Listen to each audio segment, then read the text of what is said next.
السلام علیکم ورحمۃ اللہ وبرکاتہ۔ دوسرے پارہ کے مضامین۔ اس پارے میں 4 باتیں ہیں: تحویل قبلہ، ہجرت مدینہ کے بعد تقریباً 16 ماہ تک بیت المقدس قبلہ رہا۔ آپ صلی اللہ علیہ وسلم کی چاہت تھی کہ خانہ کعبہ قبلہ ہو، اللہ تعالیٰ نے آرزو پوری کی اور قبلہ تبدیل ہو گیا۔ نمبر 2، آیت بر اور ابواب بر۔ لیس البر ان تولوا وجوہکم، سورۃ البقرہ کی آیت نمبر 177، یہ آیت بر کہلاتی ہے۔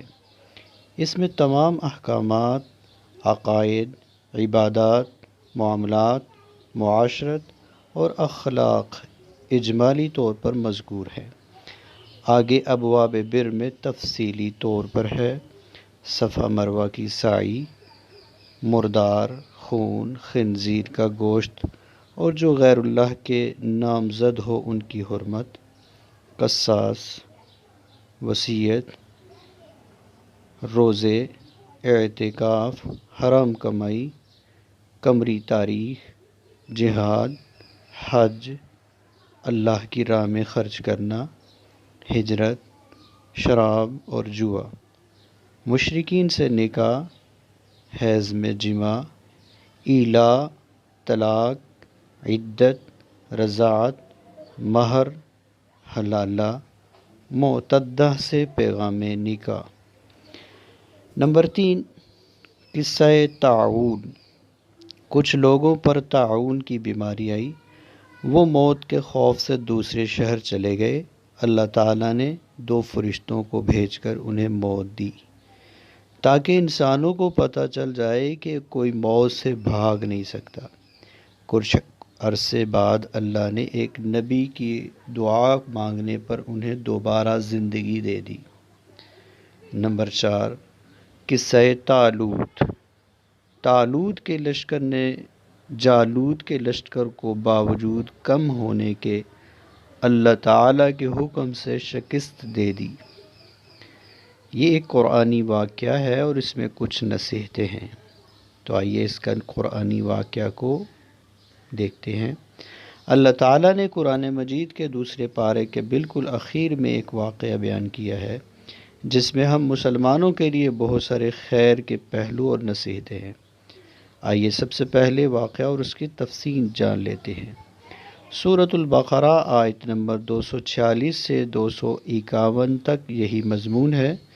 اللہ نے فرمایا کہ بنی اسرائیل کے لوگ موسیٰ علیہ السلام کے انتقال کے بعد ایک لمبی مدت تک توحید پر قائم رہے، لیکن پھر آگے چل کر توحید کی راہ سے بھٹک گئے اور بتوں کی پرستش میں لگ گئے۔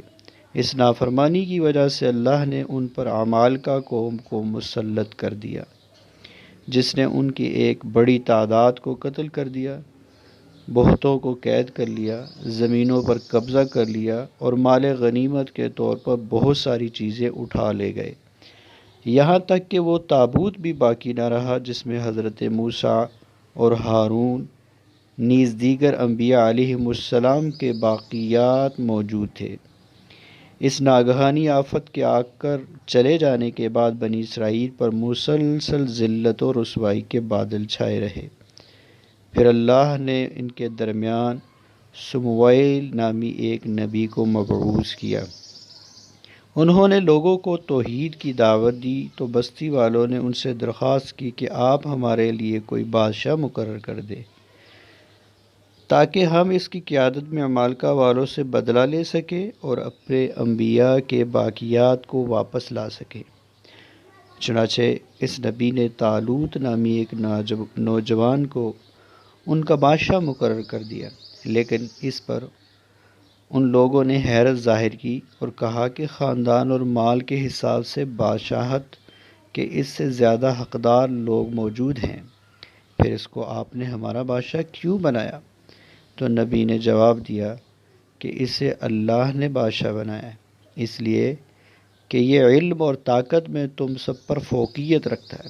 پھر ان سے مزید کہا کہ دیکھو، طالوت تمہارا بادشاہ ہے اور نشانی یہ ہے کہ وہ تمہارا گم شدہ تابوت تمہارے پاس واپس لے آئے گا۔